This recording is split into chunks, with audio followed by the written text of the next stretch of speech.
It's old time hockey, the way you're supposed to play. You throw a little lumber if a guy gets in your way. You play like Gordie Howe or Eddie fucking Shore. We can't all be Gretzky, Lemieux or Bobby Orr. Hey. Matt Johnson may not be as well known or has had a great career like other players I'm going to feature in the next few videos, but like Joe Murphy, the NHL kind of cast him aside when his career was over, and he wound up homeless on the streets as well.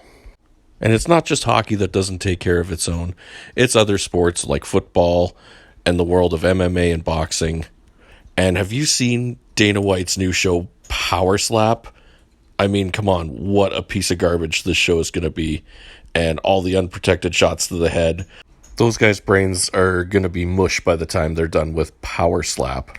But anyways, back to hockey, a sport that everybody knows and loves. Matt Johnson was never going to set the world on fire as a goal scorer. But standing at an impressive 6'5", weighing 230 pounds, you knew what kind of a role he was going to fill when the LA Kings drafted him second round, 33rd overall in the 94 NHL entry draft. And Johnson would make his debut the following year in 94-95 for the LA Kings. He would only play in 14 games, however, that season, but would rack up 1 goal, no assists, and an incredible 102 penalty minutes.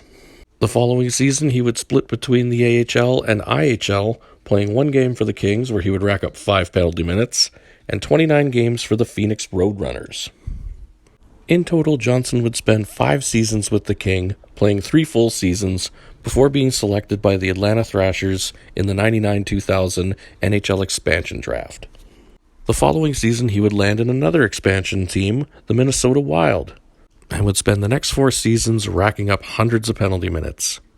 During the 04-05 lockout, Johnson would take a break from hockey to deal with a nagging shoulder injury.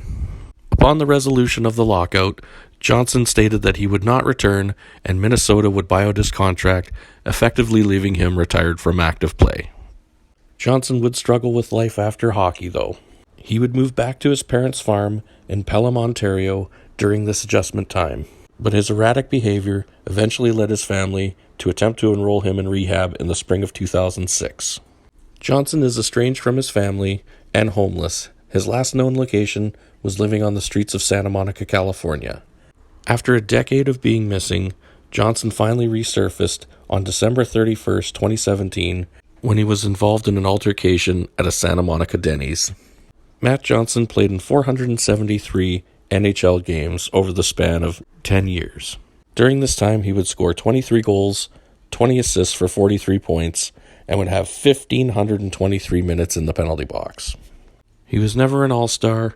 He never won any trophies, he never won a Stanley Cup, or even had a memorable playoff run. He was just a tough guy and an enforcer with his sole job protecting his smaller teammates during an era where you needed a tough guy on your team.